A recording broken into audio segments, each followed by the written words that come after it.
Hello everyone, स्वागत है आपका हमारे चैनल पे। और आज है 17 फरवरी और हम लोग जो है महत्वपूर्ण खबर को देखते हैं। आप सभी जानते हैं ना कि न्यूज़पेपर कितना इंपॉर्टेंट होता है लोगों के जीवन में।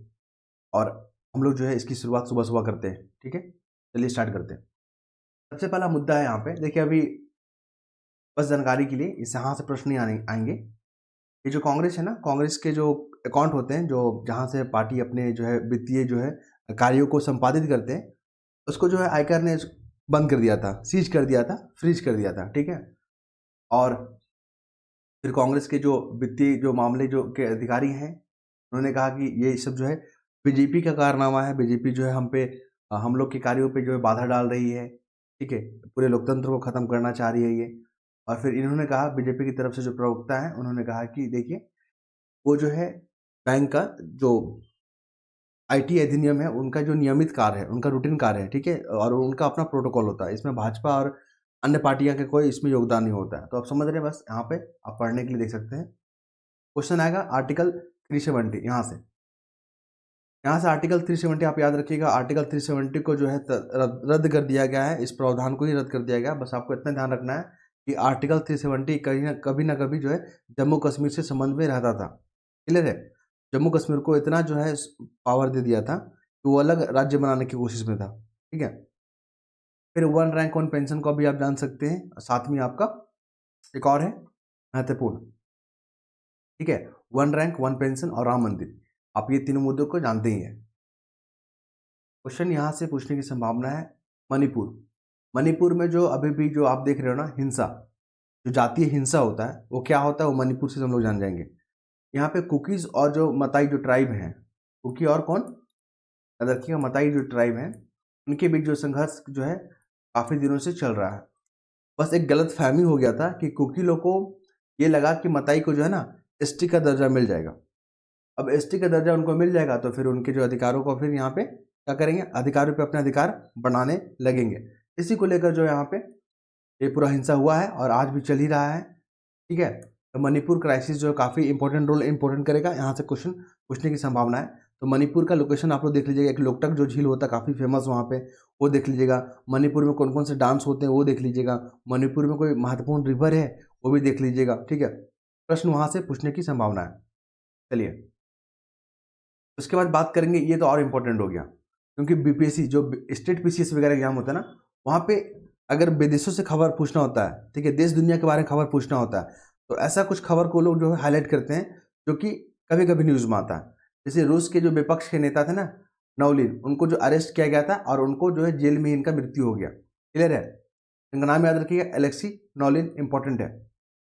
अलेक्सी नवलिन जो है न्यूज़ों में रहे, ये खबरों में रहे, कौन थे, तो ये रूस के जो है विपक्ष के नेता थे और इनका जो है जेल में रहते हुए इनका मृत्यु हो गया। क्लियर है, ये रूस का। चलिए इसके बाद हम लोग बात करेंगे अगले मुद्दे पे। तो यहाँ पर देखिए कार्टोसैट न्यूज़ में आ गया। कार्टोसैट आ गया ना, कार्टोसैट। और स्पेस टेक्नोलॉजी से जो भी टॉपिक हैं, प्रश्न बनने होंगे तो यहाँ से बन जाएगा कार्टोसैट। इसको जो है ना 2007 में लॉन्च किया गया था। सैटेलाइट है, 2007 में लॉन्च किया गया था, जो कि अब जो इसको स्पेस सेंटर की तरफ से इसको जो है नीचे गिरा दिया गया है। मतलब या तो वो जल गया होगा, या तो वायुमंडल में जल गया होगा, या तो वो समुद्र में जाके गिर गया होगा। ठीक है, तो कार्टोसैट याद रखिएगा। इसको भी हाल में ही क्या किया गया है, सफलतापूर्वक गिराया गया है और ये एक उपग्रह था। क्लियर है, और इसका काम क्या था, इसको उपग्रह को लॉन्च करने का एक ही मकसद था, जो हमने यहाँ पे नोट करके लिखा हुआ है, यहाँ जो दिख नहीं रहा मुझे। क्लियर है, तो यहाँ पे जो है जो कारण था आपका बताते हैं, फिर आगे मुद्दे पर हम लोग जाएंगे। तो यहाँ पे मुझे देखने को मिलता है, हाँ देखिए अभी जो है जो भूजल होता है ना, ग्राउंड वाटर होता है, तो उसमें जो है काफ़ी जो है फ्लोराइड की मात्रा और आर्सेनिक की मात्रा देखने को मिला है। तो इससे क्या होता है, जल संबंधी जो बीमारियां देखने को आपको मिलेगा। जैसे ब्लू बेबी सिंड्रोम आपने देखा होगा। ठीक है, नाइट्रेट नाइट्रेट के कारण होता है, ब्लू बेबी सिंड्रोम होता है। फिर इटाई इटाई जो है रोग होता है, कैडमियम के कारण होता है। क्लियर है, इन तमाम जो है आप डिसीज को देख के रखिएगा। और आर्सेनिक का जो सबसे ज़्यादा जो है देखने को मिलता है, आर्सेनिक जो सबसे अधिक आपको वो कोलकाता वाला जो एरिया है, वेस्ट बंगाल वाले इलाका में आपको देखने को मिलेगा, जो कि काफ़ी बड़ा जो है कंसर्न है वो। ठीक है, वहाँ पे जितना एक स्टैंडर्ड होना चाहिए आर्सेनिक को लेकर, उससे अधिक जो है पाया जाता है। उसके बाद हम यहाँ पर बात करेंगे देखिए सांपों के जहर को लेकर। आपने देखा होगा ना, लोग जो है ना नशे में इतना धूत हो गए हैं, नशे को लोग इतना आदी हो गए हैं, अब जो है लोग को कोकीन से, मॉर्फिन से, ठीक है, कोकीन, मॉर्फिन, अफीम, इन तमाम चीज़ों से मन भर गया है। तो अब ये लोग स्नेक बाइट मतलब सांपों को जहर का यूज़ कर रहे हैं अपने अपने न्यूरोटॉक्सिन के लिए, ठीक है, अपने जो है क्या बोलते हैं उसको, नशे के लिए। तो इसी में से एक व्यक्ति है एवलिस यादव, जो ये व्यक्ति रह चुके हैं बिग बॉस के जो है कोई विजेता है ये, ठीक है, एल्विस यादव। और इनको जो है अरेस्ट किया गया था इस तरह के एक्टिविटी या गतिविधियों में संलिप्त के कारण। क्लियर है? तो अभी फिलहाल तो इस पर जांच चल रहा है। फिर हम लोग बात करेंगे यहाँ पे अगले मुद्दे पे। अगले मुद्दे पे जब जाते हैं तो ये मुझे देखने को मिलता है महंगाई और मुश्किलें। देखिए महंगाई क्या होता है, डेफिनेशन। इन्फ्लेशन क्या होता है? मान लीजिए कल का दिन जो है हम लोग जो है 100 रुपया में क्या खरीदते थे, 10 आम खरीदते थे। क्लियर है? अब हमको 10 आम के लिए कितना देने हो रहे हैं? 1500, 150 रुपये देने हो रहे हैं। ठीक है, यही तो महंगाई है। आम की संख्या तो नहीं बढ़ रहा है, 10 ही आम मिल रहा है मुझे, लेकिन पैसा जो है यहाँ पे हमको ज़्यादा पे करना पड़ रहा है। तो इससे क्या हो रहा है, जो पैसा का जो पावर है, क्रय शक्ति है, परचेजिंग पावर, वो घट जा रहा है। ठीक है, इसी को बोलते हैं महंगाई। तो महंगाई पे काबू पाना जो है आरबीआई जो है, आरबीआई के लिए एक चुनौतीपूर्ण काम हो जा रहा है। क्यों? क्योंकि जो वैश्विक जो तनाव देखने को मिल रहा है, जैसे रसिया यूक्रेन वार हो गया, फिर आपका इसराइल हमास हो गया, ठीक है, फिर जियो पॉलिटिक्स में जो तनाव देखने को मिल रहा है, इन कारण से क्या होता है, जो सप्लाई जो चेन होता है ना, एक दूसरे से जो कनेक्टिविटी होता है वो टूट जाता है, वो बाधित हो जाता है, जिस कारण से जो यहाँ पे जो हम लोग इम्पोर्ट करते हैं उस पर जो है जो कीमतें हैं बढ़ जाते हैं। ठीक है, तो ये चुनौती के बारे में बात हो रहा है। साथ ही साथ यहाँ पे आर्टिकल में बताया गया है कि देखिए यहाँ पे सिर्फ सिर्फ जो है, अगर आरबीआई अगर ये कहती है कि नहीं ये तो वैश्विक तनाव के कारण हो रहा है और के कारण जो है यहाँ पे महंगाई बढ़ रही है, तो ये सही नहीं होगा। ठीक है, क्योंकि जो बेसिक नीड है, जो बेसिक नीड है जैसे कि यहाँ पे फूल फल दूध है, उसका कीमत नहीं बढ़ना चाहिए, क्योंकि भारत में ही इसका प्रोडक्शन हो रहा है। क्लियर है? तो आप उस सब चीज़ को कंट्रोल कीजिए। फिर बात में करेंगे उच्च शिक्षा, जो हायर एजुकेशन होता है ना, उसमें भाषा को लाना। भाषा कौन सा भाषा? मातृभाषा या क्षेत्रीय भाषा। क्लियर है? इस आर्टिकल में यही पढ़ेंगे। देखिए अभी अंग्रेजी भाषा क्या होता है, जो हिंदी मीडियम से पढ़ के आते हैं, जो रीजनल जो क्षेत्रीय भाषा में पढ़ के आते हैं, फिर उनके लिए एक चुनौती हो जाता है कि उनको फिर इंग्लिश अंग्रेजी भाषा को सीखना होता है। क्लियर है? मजबूरी में उनको अंग्रेजी भाषा सीखना पड़ता है। तो उससे क्या होता है, जो उनमें स्किल जो डेवलप हो चुका होता है, जो क्षेत्रीय भाषा को लेकर, ठीक है, अपनी मातृभाषा को लेकर, उससे सोचने समझने विचार करने का, फिर उसमें बाधित हो जाता है। क्लियर है? क्योंकि इंग्लिश के साथ उस भावना के साथ नहीं जुड़ पाते हैं जो अपनी क्षेत्रीय भाषा के साथ जुड़ पाते हैं। बात समझ रहे हैं? तो क्षेत्रीय भाषा का मतलब सिर्फ हिंदी नहीं होता, उनके अलावा भी अन्य भाषा होता है। तो ये आर्टिकल में पूरा हम लोग जानेंगे कि अगर जो है हायर एजुकेशन में जिस तरह हिंदी और अन्य भाषा जो भारतीय भाषाएं हैं, ठीक है, उनको अगर प्रमोट किया जाता है, उनमें अगर हायर एजुकेशन दिया जाता है, जैसे कि इंजीनियरिंग की पढ़ाई हो गया, फिर एमबीबीएस मेडिकल की पढ़ाई हो गया, अगर क्षेत्रीय भाषा या हिंदी में अगर दिया जाता है, तो ये जो है ना हमारे जो युवा है उनको एक बेहतर विकल्प जो मिलेगा। ठीक है, और जो ज्ञान का जो भंडार है उसमें जो प्रगति होगा, सामाजिक रूप से और आर्थिक रूप से प्रगति देखने को मिलेगा। तो पूरा आर्टिकल इसी पे जो बेस्ट लिखा हुआ है। फिर देखेंगे नई शिक्षा नीति जो 2020 का जो लक्ष्य है, यही लक्ष्य है कि हमारा जो हायर एजुकेशन में जो है मातृभाषा और यहाँ पे क्षेत्रीय भाषा के माध्यम से जो है शिक्षा को बढ़ावा दिया जाए। क्लियर है? चलिए फिर हम लोग बात करेंगे यहाँ पे, क्योंकि देखिए यहाँ पे हिंदी बोलने वाले जो जो हैं 80 करोड़ लोग हैं। ठीक है, यहाँ भी भारत में भी और विदेशों में जोड़ के देखें तो 80 करोड़ लोग हैं। तो यहाँ पर भी हिंदी का जो है ना एक महत्वपूर्ण ज्ञान होता है, लेकिन वो लोग जो है अंग्रेजी को सिर्फ भाषा मान के अपनी चीज़ों को जो है वक्तव्य नहीं कर पाते। अब जितने भी डेवलप कंट्री देख लोगे, जैसे चाइना देख लोगे, जापान देख लोगे ना, वहाँ वो लोग डेवलप क्यों है? डेवलप इसलिए है क्योंकि वो लोग एजुकेशन जो है ना मातृभाषा में देते हैं। मातृभाषा में जो कनेक्टिविटी जो होता है ना, आपस में जो सोचने का जो शक्ति होता है, थिंकिंग पावर होता है ना, बहुत हाई लेवल होता है। ठीक है, तो यहाँ पर जितने भी साइंटिस्ट वगैरह हुए ना, वो लोग रीजनल लैंग्वेज को ही पढ़े हैं, जाने हैं, और फिर वो लोग जाके शोध किए हैं। क्लियर है? ऐसे ही जो हमारा अगर प्राचीन काल में आप देखेंगे तो नालंदा यूनिवर्सिटी है, समझ रहे हो ना, नालंदा यूनिवर्सिटी कितना बड़ा एजुकेशन का हब था। ये लोग देशों विदेशों से आते थे, लेकिन एक जो है मुस्लिम शासक जो था बख्तियार खिलजी ने उसको जला दिया। क्लियर है? तो आप ये सब इंपॉर्टेंस देख सकते हैं, यहाँ पे आर्टिकल आपको देखने को मिलेगा कि क्या इंपॉर्टेंट है क्षेत्रीय भाषा का और भारतीय भाषा का। चलिए फिर हम लोग यहाँ पे बात करेंगे, आगे जाते हैं तो यहाँ पर देखने को मिलता है हमें, यहाँ पे मैंने हाईलाइट करके रखा हुआ महादेव सट जो है ना एक ऐप है। ठीक है, महादेव क्या है, एक ऐप है। ये जो है ना सट्टेबाजी वाला ऐप है, तो ये काफ़ी न्यूज़ में चल रहा है, ठीक है। करीब हमको लग रहा है 6 से 7 महीना तक जो है न्यूज़ में कहीं न कहीं दिख जा रहा है ये। तो याद रखिएगा, महादेव खबरों में रहा महादेव जो है ऐप किससे संबंधित है, तो सट्टेबाजी से है ये, याद रखिएगा इसको। क्लियर है? बहुत सारे जो बॉलीवुड के जो थे ना अभिनेत्री और अभिनेत्री, ठीक है, अभिनेता, ये लोग इसमें जो है जाँच चल रहा है उन पे भी। बहुत लोग सट्टेबाजी ये लोग करते थे।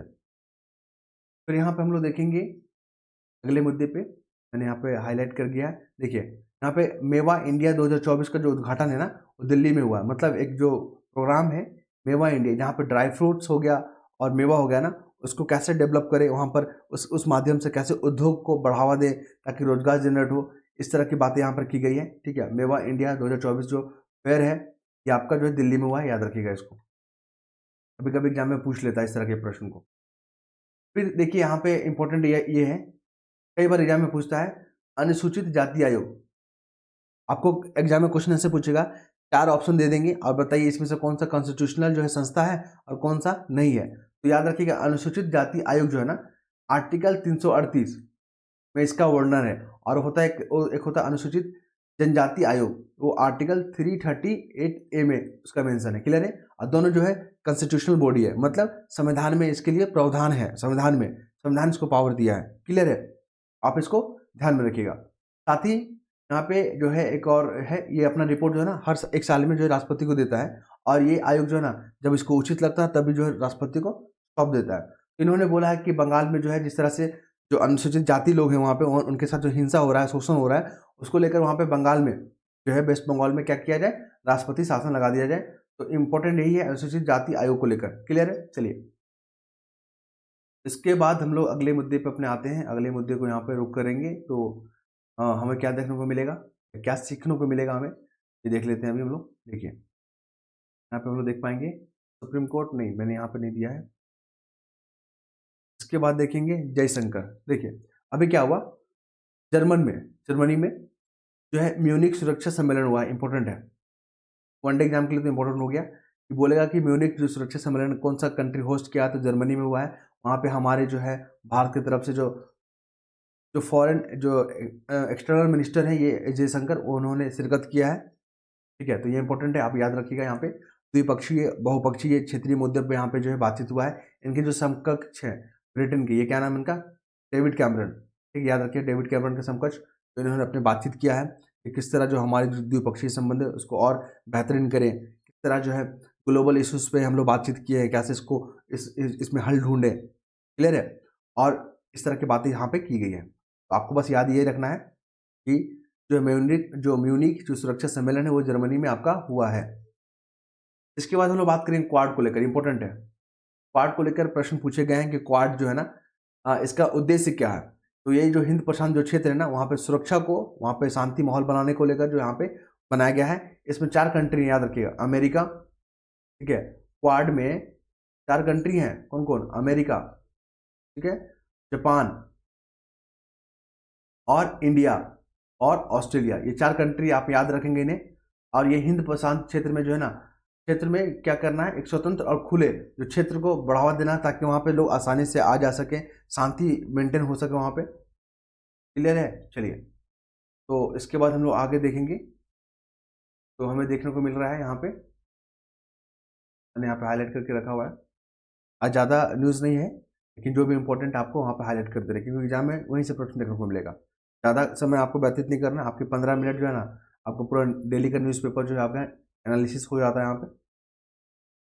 अगर आप कहीं भी रहते हैं, बिजी भी हैं, तो आप जो है 10 से 15 मिनट में आप अपने पेपर को खत्म कर सकते हैं समझ के। फिर देखिए यहाँ पे निर्वाचन आयोग न्यूज़ में आ गया है। निर्वाचन आयोग ये भी कॉन्स्टिट्यूशनल बॉडी, याद रखिएगा। जिस तरह अनुसूचित जो है जाति आयोग जो है कॉन्स्टिट्यूशनल बॉडी है, ये भी हमारा, इसका जो आर्टिकल 324 में इसका मेंशन किया गया है। और यहाँ पे जो है अभी एक जो है चीफ इलेक्शन कमिश्नर होंगे और 2 जो है अन्य होंगे, अन्य सदस्य होंगे, 3 होंगे। तीनों को जो है राष्ट्रपति अपॉइंट करते हैं यहाँ पे। और अभी एक पैनल, इसी को लेकर अभी न्यूज़ में चल रहा है, एक पैनल होगा इसमें प्रधानमंत्री और लोकसभा के विपक्षी नेता और एक कैबिनेट मंत्री, ये 3 लोग का जो पैनल होगा, और जिस नाम को सिफारिश करेंगे वही चीफ इलेक्शन कमिश्नर बनेंगे। न्यूज़ में आया हुआ था, काफ़ी था, यहाँ से प्रश्न बनने की संभावना है। उसके बाद अगले मुद्दे पर जाते हैं। तो यहाँ पर देखिए प्रधानमंत्री स्वनिधि योजना इंपॉर्टेंट है ये वाला। ये कोरोना काल में आया था और बहुत हेल्प किया था कोरोना काल से उबारने में, ठीक है। जो भी पीड़ित थे कोरोना काल में, जैसे रेहड़ी पटरी वाले लोग जो थे, फुटपाथ पे रहने वाले लोग जो बिजनेस करते हैं, ठेले खोमचे लगाते हैं वहाँ पे, ठीक है, कारोबार करते हैं, तो उनको जो है एक सशक्त करने के लिए, उनको फिर से जो है ना रिहैबिलिटेट करने के लिए, क्योंकि कोरोना काल में उनको बहुत जो है नुकसान होना पड़ा था, बहुत वो लोग संकट में थे। सरकार के द्वारा जो है यहाँ पे ये स्वनिधि योजना लाया गया था। या यूपीएससी पूछेगा तो पूछेगा तो वो मंत्रालय पूछता है, कौन सा मंत्रालय, तो आवास मंत्रालय, याद रखिएगा, आवास और शहरी मंत्रालय, ठीक है। अगर बिहार, यूपी पीसीएस या झारखंड पीसीएस अगर पूछेगा तो पूछेगा कि स्वनिधि योजना कब आया था, तो याद रखिएगा 2020 में आया था ये, ठीक है। इसका उद्देश्य किसके लिए है, जो रेहड़ी पटरी पर रहने वाले हैं ना, उनको स्वरोजगार देना, स्वावलंबन देना, स्वाभिमान देना, ठीक है। इस तरह की बातें की गई है। फिर एक कर्नाटक का एक न्यूज़ है, कर्नाटक के जो है ना आपकी ज्योग्राफिकल में पूछ सकता है। तो यहाँ पे एक जो नदी पहाड़ है, अंजनार्दी पहाड़ी, याद रखिएगा, न्यूज़ में आ गया, पूछ देगा ये, अंजनार्दी पहाड़ी मैचिंग फॉर्म में कहाँ पे है, ये कर्नाटक में है। कर्नाटक में एक नदी है तुंगभद्रा नदी, ये जो है ना कावेरी का क्या है, आपका सहायक नदी है, जहाँ तक मुझे रिकॉल हो पा रहा है। तुंगभद्रा नदी को देख लीजिएगा, किसका सहायक नदी है ये, या आपका कृष्णा का है या कावेरी का, आप लोग कमेंट में बताइएगा, ठीक है। मुझे जहाँ तक लग रहा है ये कावेरी का, मैंने जो इसको पढ़ा था एनसीईआरटी में, मुझे थोड़ा थोड़ा रिकॉल हो रहा है, क्लियर है। तो ये था इंपॉर्टेंट फैक्ट, आपको ध्यान में रखिएगा, मैचिंग के फॉर्म में पूछता है। फिर हम लोग बात करेंगे अगले मुद्दे पे। तो स्पोर्ट्स में मुझे 2-3 जो है फैक्ट हमको नजर आ रहे हैं। मनु भाकर, याद रखिएगा, ये पिस्टल खेलते हैं, मतलब पिस्टल से जुड़ा हुआ इनका क्षेत्र है, और इन्होंने कहाँ से पदक जीता, बीपीएससी में पूछता है ये वाला। मनु भाकर जो है 10 मीटर एयर पिस्टल में क्या कौन सा पदक जीते हैं, कहाँ से, बीपीएससी में ये क्वेश्चन पूछता है, इंपॉर्टेंट है ये वाला, ठीक है।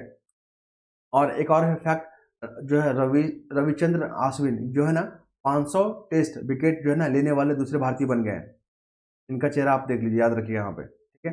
प्रधानमंत्री जी ने भी इनको बधाई दिया है इस उपलब्धि के लिए। तो इसके बाद हम लोग बात करेंगे, आपको पता ही है ना, ये बजरंग निवेश जो साक्षी, जो हमारे जो एथलीट है, ठीक है, जो रेसलर है हमारे, माफ़ कीजिएगा, कुश्ती, भारतीय जो कुश्ती महासंघ था, तो फिर से क्या किया गया, बहाल कर दिया गया, जो पहले सस्पेंड कर दिया गया था, क्योंकि इनका जो कोड ऑफ कंडक्ट था उस पर उल्लंघन पाया गया था, इस कारण से।